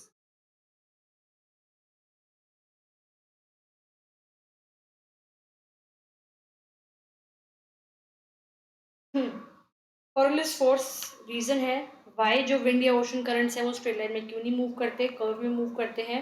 तो पहली बात तो अर्थ की रोटेशन की वजह से होता है। अर्थ जो है वो आपका वेस्ट टू ईस्ट रोटेट करती है। इस रोटेशन की वजह से थिंग्स जो फ्रीली मूव कर रही है अर्थ पे, एयर या वाटर जो है, वो डायरेक्टली नॉर्थ या साउथ की तरफ मूव नहीं करती, इंस्टेड वो राइट की तरफ कर्व हो जाती हैं। तो ऐसे ब्लो कर रही है नॉर्दर्न हेमिस्फीयर में, तो राइट की तरफ अपना राइट राइट कौन सा हुआ, ये हुआ, राइट की तरफ कर्व हो गई नॉर्दर्न हेमिस्फीयर में, और लेफ्ट की तरफ कर्व हो गई सदर्न हेमिस्फीयर। जब एयर हाई प्रेशर से लो प्रेशर मूव करती है, जैसे विंड हाई प्रेशर से लो प्रेशर मूव कर रही है, अर्थ की रोटेशन की वजह से डिफ्लेक्ट हो जाती है। ठीक है, इक्वेटर पे कोई डिफ्लेक्शन नहीं होती क्योंकि वहाँ पे अर्थ का फास्टेस्ट रोटेशन होती है। पोल्स पे स्लोएस्ट रोटेशन होती है, तो वहाँ पे कोरोलिस फोर्स का इफेक्ट जो है वो मैक्सिमम हमें दिखता है। ठीक है, अब क्यों स्ट्रेट मूव नहीं करती हाई प्रेशर से लो प्रेशर में विंड्स? तो जो तीसरा आपका रीजन है वो है सेंट्रीपिटल एक्सेलरेशन। सेंट्रीपिटल एक्सेलरेशन क्या है?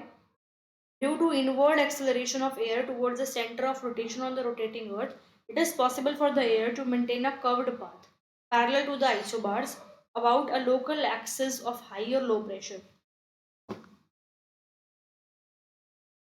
जी, सेंट्रीपिटल एक्सेलरेशन क्या है? Centripetal acceleration is a force that keeps air moving in a curved path rather than a straight line. ठीक है, जब एयर मूव करती है आपकी, मान लो अगर मैं एक साइक्लोन देखूं, लो प्रेशर एरिया है, या एंटी साइक्लोन देख रही हूँ, हाई प्रेशर एरिया है, तो अगर ये यहाँ पे हाई प्रेशर है या लो प्रेशर है, मान लो एयर अगर हाई प्रेशर के अराउंड मूव कर रही है या लो प्रेशर के अराउंड मूव कर रही है, देखो मैंने खुद ही वो कर्व बनाया है क्योंकि मुझे पता है ये चीज़। साइक्लोन आप हमेशा ऐसे बनाते हो ना, साइक्लोन क्या है, कहीं ना कहीं लो प्रेशर रीजन, तो वो स्ट्रेट लाइन उसके, यहाँ अगर लो प्रेशर है तो ऐसे ऐसे हवा मूव करनी चाहिए थी स्ट्रेट लाइन, बट नहीं मूव कर रही, क्यों? सेंट्रीपिटल एक्सेलरेशन की वजह से। अराउंड द जो सेंटर है ना एक प्रेशर सिस्टम का, उसके अराउंड में कर्व तरीके से एयर जो है वो घूमती है। ठीक है, और ये कर्व्ड पाथ में मूव करने के लिए एयर को एक फोर्स चाहिए, जो सेंटर है उसको पुल कर रहा है एयर को अपनी तरफ हर जगह से, इस तरीके से वो सर्कुलर बन रही है। इस फोर्स को हम बोलते हैं सेंट्रीपिटल फोर्स। ठीक है, अब एयर जो है वो सेंटर ऑफ रोटेशन की तरफ खींची जा रही है, एयर जो है उस पर सेंट्रीपिटल एक्सेलरेशन लग रही है, एयर जो है वो सर्कुलर डायरेक्शन में मूव कर रही है instead of straight line.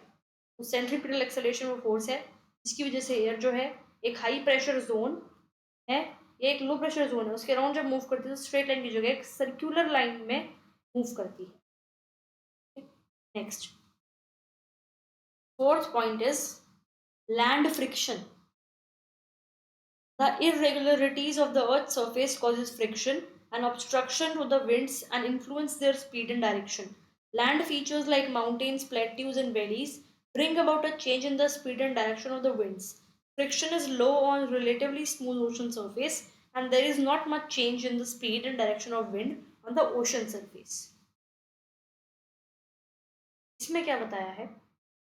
Basically land friction यानी कि रेजिस्टेंस या drag that air encounters at move. Simple सी बात है, ये अगर अर्थ सरफेस है, लैंड जो इस पे मूव कर रही है, तो फ्रिक्शन लग रहा है, रेजिस्टेंस, ड्रैग, तुमको पता है फ्रिक्शन क्या होता है। ठीक है, क्यों हो लग रहा है फ्रिक्शन, क्यों ये इरेगुलरिटीज हो रही है? क्योंकि कहीं पर माउंटेन है, कहीं पर प्लेन है, कहीं पर प्लेट्यू है, कहीं पर वैली है। ठीक है, तो विंड ब्लो करती है लैंड के ऊपर, तो different different obstacles, hills, mountains, forest, ये सब मिलते हैं, तो उसकी वजह से जो विंड है उसकी स्पीड कम हो गई और डायरेक्शन चेंज हो गई। फॉर एग्जाम्पल, अगर एक ये माउंटेन है, विंड इस तरफ जा रही है, तो माउंटेन से ऑब्स्टेकल करके या तो वो ऊपर की तरफ हो जाती है या इस तरह से ब्लो कर जाती है, स्पीड डायरेक्शन चेंज हो गई लैंड फ्रिक्शन की वजह से। लेकिन अगर हम ओशंस की बात करें, तो ओशन सरफेस जो है वो स्मूथ होता है, फ्रिक्शन वहाँ पे कम होता है, तो विंड की स्पीड और डायरेक्शन इतनी चेंज नहीं होती। विंड जो है वो ओशन के ऊपर ज़्यादा स्टेडीली जो है वो ब्लो करती है। हमने 4 विंड्स जो है बेसिकली 4 रीज़न देखे कि विंड जो है हाई प्रेशर से लो प्रेशर मूव करती है, तो स्ट्रेट क्यों नहीं मूव करती, घूम जाती क्यों है? तो Coriolis force, centripetal acceleration, land friction और pressure gradient force. Pressure gradient force, Coriolis force ध्यान रखना, कोरियोलिस फोर्स जो है वो विंड की डायरेक्शन को ही सिर्फ चेंज करता है। कोरियोलिस फोर्स विंड की स्पीड को चेंज नहीं करता। विंड की स्पीड को चेंज करता है प्रेशर ग्रेडियंट फोर्स, कहीं ना कहीं लैंड फ्रिक्शन चेंज करता है, सेंट्रीपिटल एक्सेलरेशन दोनों चेंज करता है, डायरेक्शन भी और क्या कहते हैं, स्पीड भी। नेक्स्ट जो कंसेप्ट है वो है टाइप्स ऑफ विंड्स। 3 टाइप की विंड्स पढ़ते हैं हम। प्लेनेटरी विंड्स, पेज नंबर 65 पे आ गए बुक के। पीरियोडिक विंड्स और लोकल विंड्स। प्लेनेटरी विंड्स को हम परमानेंट या प्रिवेलिंग विंड्स भी कहते हैं। ये वो विंड्स हैं जो कि कॉन्टिनेंट्स और ओशंस पे through out the year blow करती हैं पर्टिकुलर डायरेक्शन में। पहली बात तो through out the year blow कर रही हैं, और दूसरा पॉइंट एक पर्टिकुलर डायरेक्शन में ब्लो कर रही है। रेगुलरली हाई प्रेशर बेल्ट से लो प्रेशर बेल्ट मूव करती है। प्लेनेटरी विंड्स जो है इनको 3 कैटेगरीज में हम डिवाइड करते हैं। प्रेशर बेल्ट उस पर हम लिखते हैं, ट्रेड विंड्स हो गई, वेस्टर्लीज हो गई और पोलर विंड्स हो गई। ध्यान से समझना, प्लेनेटरी विंड्स 3 टाइप की विंड्स होती हैं, प्लेनेटरी, पीरियोडिक और लोकल विंड्स। सबसे पहले हम क्या पढ़ रहे हैं, प्लेनेटरी विंड्स के बारे में। परमानेंट या प्रिवेलिंग विंड इनको बोलते हैं। ये कॉन्टिनेंट्स और ओशंस के वास्ट एरिया पे ब्लो करती हैं, through out the year blow करती हैं, एक पर्टिकुलर डायरेक्शन में ब्लो करती है। रेगुलरली ब्लो करती है through out the year, high pressure से लो प्रेशर बेल्ट में। प्रेशर बेल्ट और टेम्परेचर जोन्स के अकॉर्डिंगली इसको हम 3 तरीके से सब डिवाइड कर सकते हैं प्लेनेटरी विंड्स को। एक तो हो गया आपका ट्रेड विंड्स, ट्रेड विंड्स के बाद आपका हो गया वेस्टर्लीज, और उसके बाद आपका वेस्टर्लीज के बाद हो गया पोलर विंड्स। ठीक है जी। विंड्स ब्लोइंग फ्रॉम सब ट्रॉपिकल हाई प्रेशर एरियाज, अभी तो आपको पता ही है, ये आपका अर्थ है, यहाँ आपका ये इक्वेटर है, सब ट्रॉपिकल हाई, सब ट्रॉपिकल हाई, सब पोलर लो, सब पोलर लो, ये है, आपको पता है। अब जो विंड ब्लो करती है, ये इक्वेटर है राइट, ये रहा सब ट्रॉपिकल हाई प्रेशर एरियाज जो आपके हैं, ये दोनों 30 degree north, 30 degree south towards the equatorial low pressure. यहाँ से जब विंड इक्वेटेरियल लो प्रेशर पे ब्लो करती है, इनको हम बोलते हैं ट्रेड विंड्स, और ये एक्सट्रीमली स्टेडी विंड्स होती हैं, they are extremely steady winds. Name trade, trade जो वर्ड है वो कहाँ से आया, it comes from the German word trade meaning track. German word होता है ट्रेड, जिसका मतलब होता है ट्रैक, वहां से इसको हम ट्रेड विंड्स बोलते हैं। टू ब्लो, ट्रेड का मतलब to blow steadily in same direction and a constant course. Same direction में ये ब्लो करती हैं, सेम डायरेक्शन में ब्लो करती हैं और इसी कोर्स में, इसी एरिया में ब्लो करती हैं ये विंड्स। ठीक है, its nomenclature has nothing to do with English word trade. तो ट्रेड का जो है इंग्लिश वर्ड जो व्यापार, ट्रेड, उससे कोई मतलब नहीं है, बिजनेस या कॉमर्स से कोई मतलब नहीं है ट्रेड विंड्स का। समझ में आया इतना कंसेप्ट?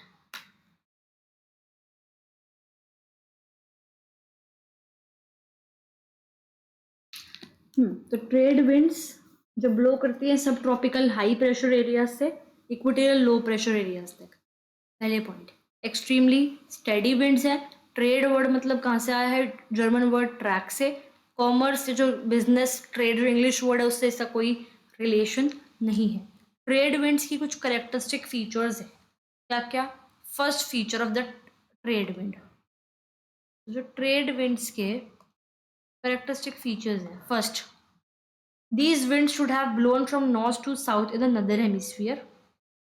सिंपल सी बात है, जब मैंने तुम्हें बताया कि ये ब्लो करती है कहाँ से, सब ट्रॉपिकल हाई प्रेशर से इक्वेटेरियल लो प्रेशर, सिमिलरली सब ट्रॉपिकल हाई प्रेशर से equatorial low pressure.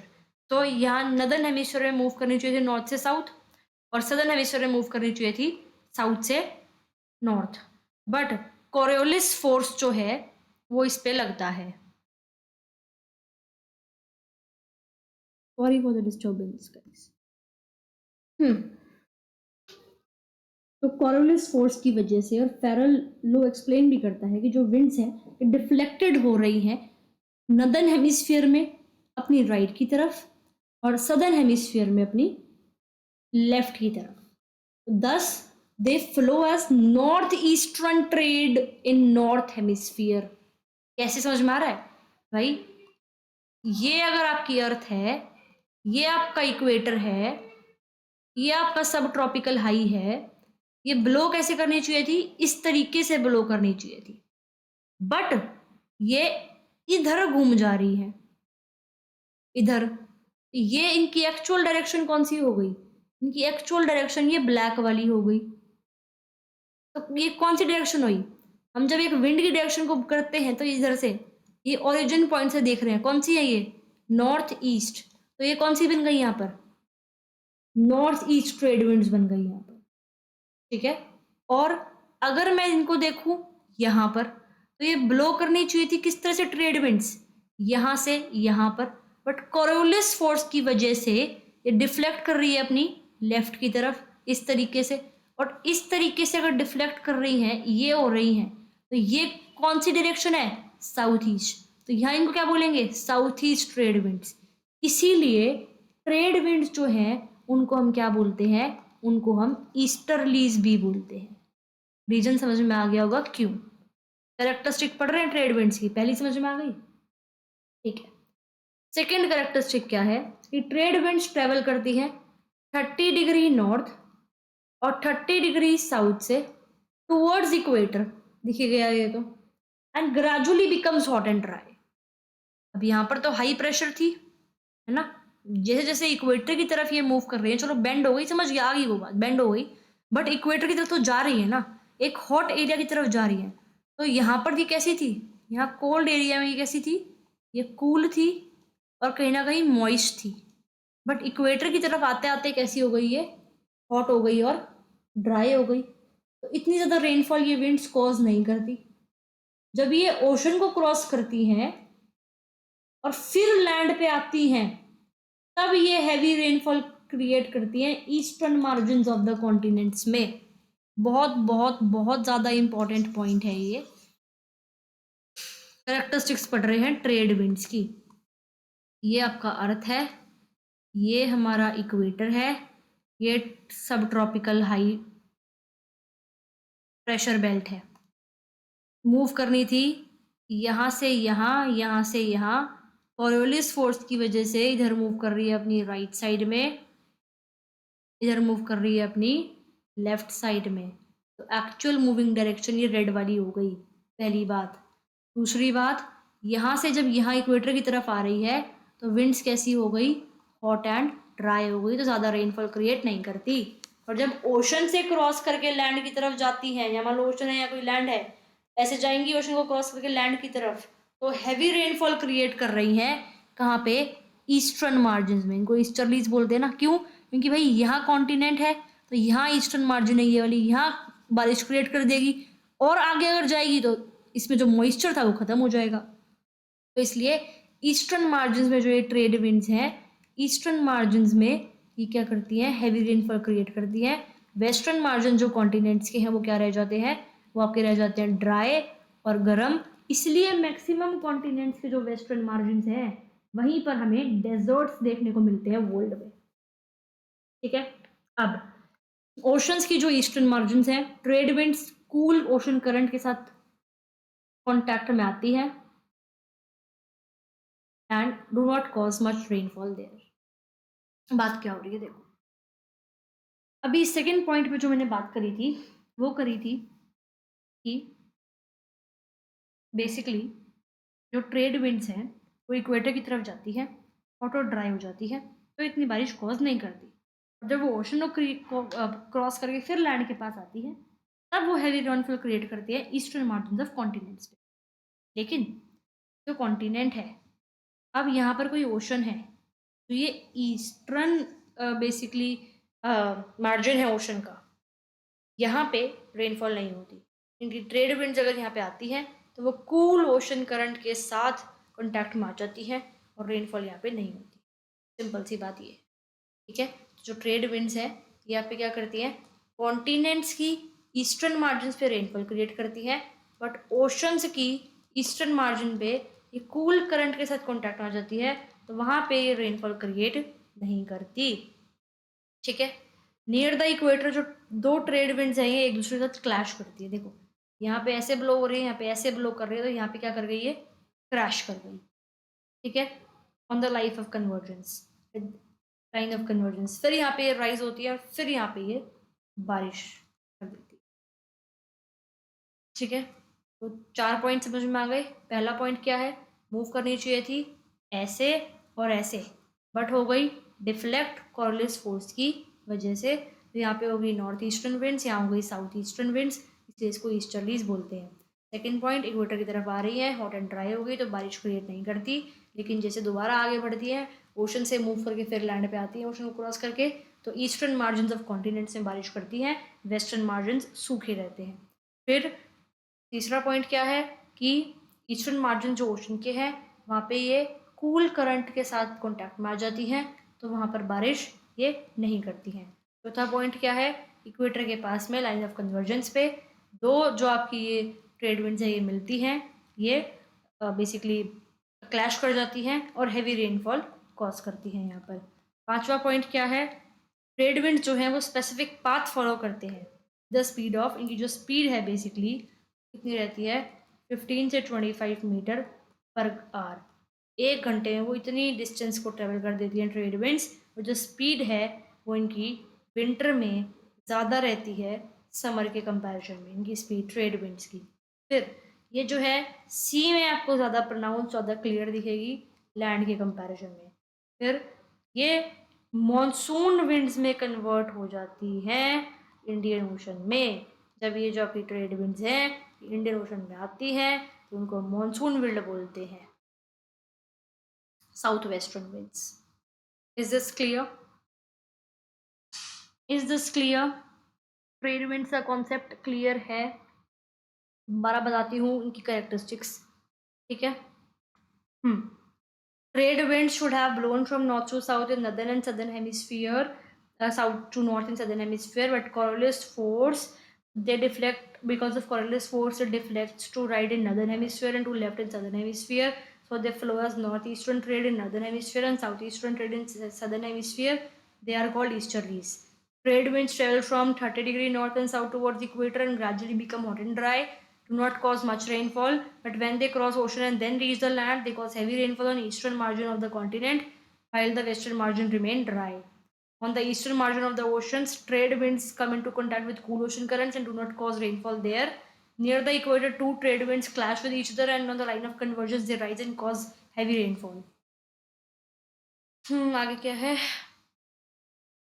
Trade winds follow a specific path with a speed of 15 to 25 meter per hour, and speed is more in winter than in summer. Why is it so? ये पता होना चाहिए आपको, समझाती हूँ अभी। Trade winds are more pronounced on the sea as compared to land. Why? पता होना चाहिए ये भी। They are converted into monsoon winds in the Indian Ocean. Why? ये भी आपको पता होना चाहिए। तो हम पढ़ रहे हैं ट्रेड विंड्स के बारे में, सिंपल कंसेप्ट है, समझा चुकी हूँ। Just give me a minute.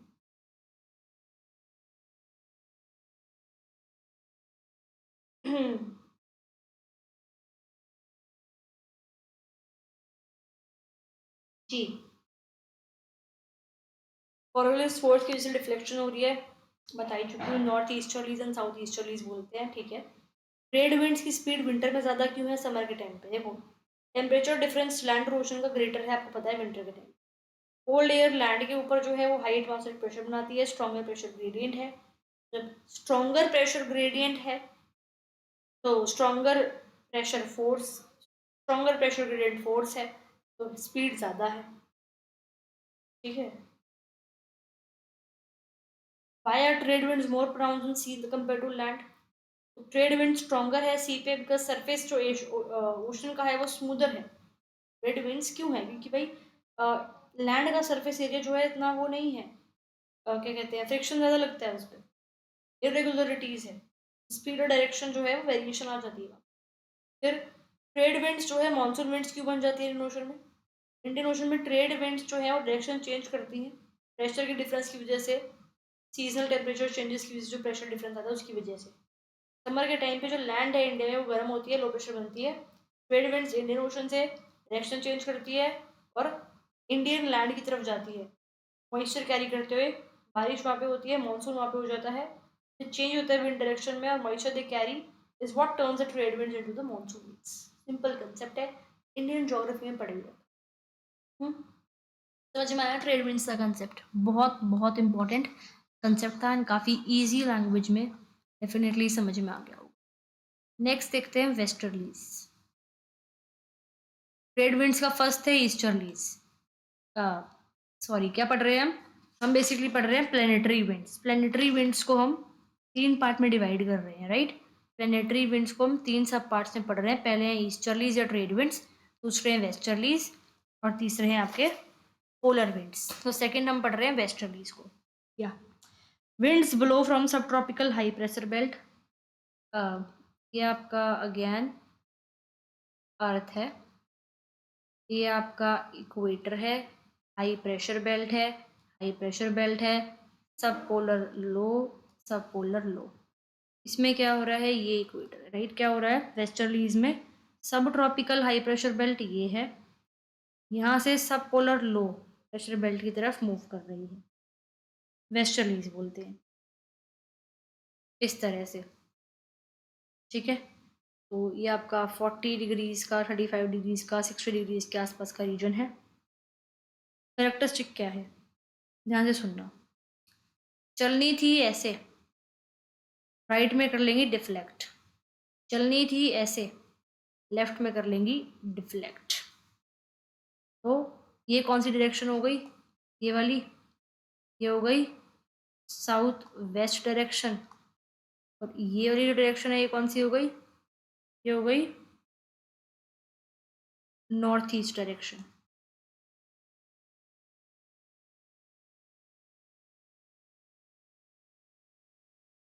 नहीं नहीं नहीं, एक सेकेंड एक सेकेंड एक सेकेंड। ये ब्लो करती हैं साउथ वेस्ट से, कहाँ पे, नॉर्थ ईस्ट में। और ये ब्लो कर रही हैं नॉर्थ वेस्ट से साउथ ईस्ट में, और ये ब्लो करती है नॉर्थ वेस्ट से साउथ वेस्ट से नॉर्थ ईस्ट में। ये कंसेप्ट है, समझ में आ रहा है क्या है कि भाई वेस्टर्लीज की बात कर रहे हैं, ऐसे मूव करनी थी, डिफ्लेक्ट हो गई तो ऐसे मूव कर रही है। तो ये कौन सी डायरेक्शन जो कौन सी डायरेक्शन में जा रही है, साउथ वेस्ट से नॉर्थ ईस्ट में, नॉर्दर्न हेमिस्फीयर में, और नॉर्थ वेस्ट से साउथ ईस्ट में, सदर्न हेमिस्फीयर में। वेस्टर्लीज बोलते हैं क्योंकि वेस्टर्न साइड से ब्लो कर रही है दोनों साइड में, ये दोनों हेमिस्फीयर्स में। पहला तो क्लियर हो गया पॉइंट। सेकंड कैरेक्टरिस्टिक क्या है, वार्म एरिया से कोल्ड एरियाज की तरफ जा रही है, साफ हमें दिख रहा है। सब ट्रॉपिकल हाई से सब पोलर लो की तरफ जा रही है। तो rainfall western margin of the continents में ये कॉज करती है। समझ में आ रहा है?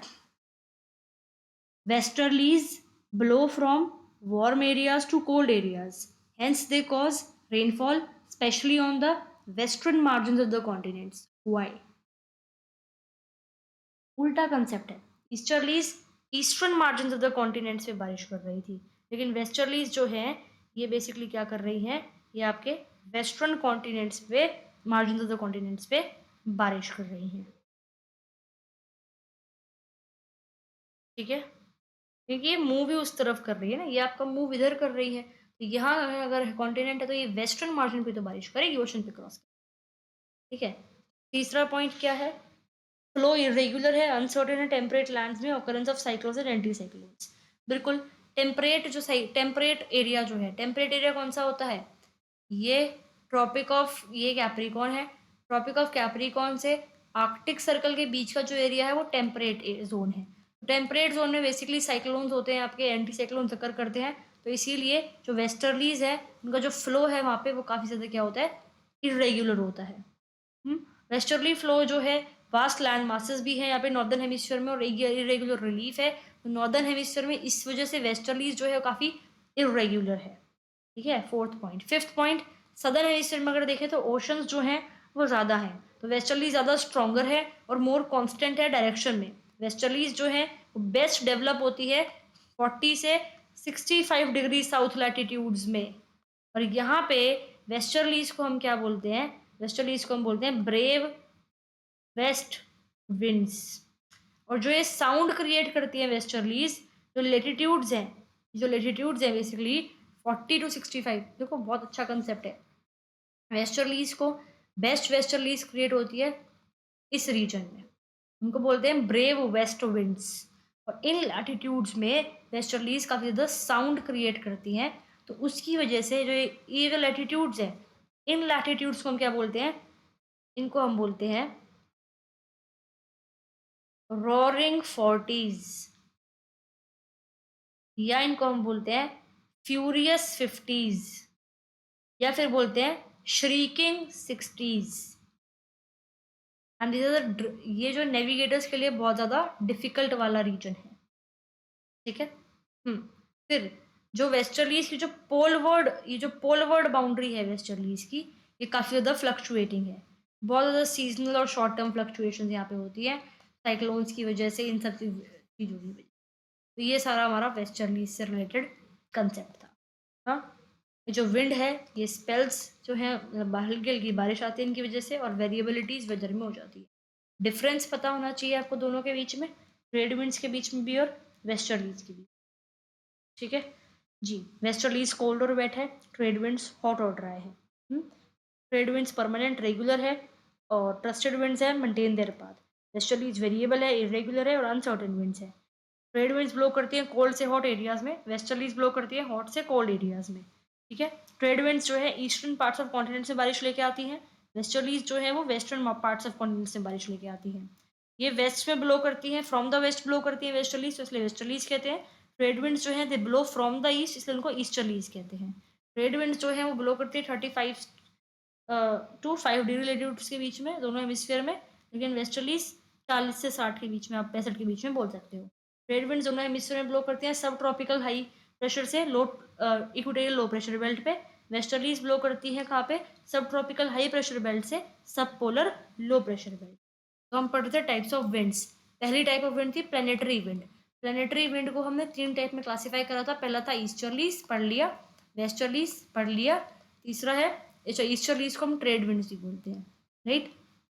तीसरा है पोलर विंड्स। अब हम पोलर विंड्स देखते हैं जरा, पोलर विंड्स क्या होती है। तो हम पहले तो बनाते हैं ये अपनी अर्थ जी, ये है हमारा इक्वेटर, ये sub polar low pressure belt. तो winds blowing from the polar high pressure, polar high pressure हमारा यहाँ पर होता है। तो पोलर हाई प्रेशर से विंड्स जो आपकी सब पोलर लो प्रेशर पे ब्लो करती है, उनको हम कहते हैं पोलर विंड्स। ठीक है। अब ब्लो तो ऐसे करनी थी, बट कॉरोलिस फोर्स की वजह से अपनी राइट साइड में डिफ्लेक्ट हो जाएंगी, ये अपनी लेफ्ट साइड में डिफ्लेक्ट हो जाएंगी इस तरीके से। ठीक है।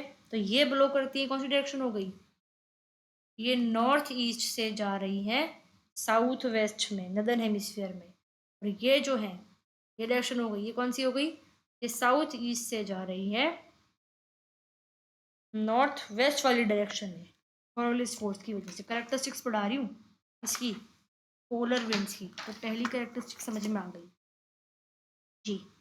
सेकंड कैरेक्टरिस्टिक, सेकंड कैरेक्टरिस्टिक क्या है, since the originate from poles, pole से ओरिजिनेट हो रही है तो बहुत ज़्यादा ठंडी होंगी, सिंपल सी बात है। थर्ड कैरेक्टरिस्टिक, कोल्ड एरिया से कंपैरेटिवली वार्म एरियाज में जाती है तो ये भी cold areas, but still comparatively warm areas में जा रही है, तो इतनी रेनफॉल ये नहीं कॉज कर सकती।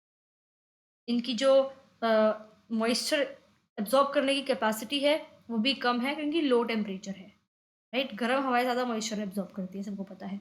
नेक्स्ट, जो विंड्स हैं इनकी वजह से साइक्लोन्स जो हैं वो पैदा होते हैं when they come in contact with the westerlies, यानी कि जब आपकी पोलर विंड जो है वो वेस्टर्लीज के साथ कांटेक्ट में आती है, तब आपके साइक्लोन्स जो है वो जन्म लेते हैं। ठीक है, हैवी रेनफॉल होती है उसकी वजह से, और फ्रीक्वेंट चेंज होता है वेदर में। This was all for this video. Page number 68 पर छोड़ रही हूँ। टॉपिक नेक्स्ट आ जाता है आपका shifting of the wind belts. Shifting of the wind belts हम नेक्स्ट वीडियो में करते हैं। This was enough for this video.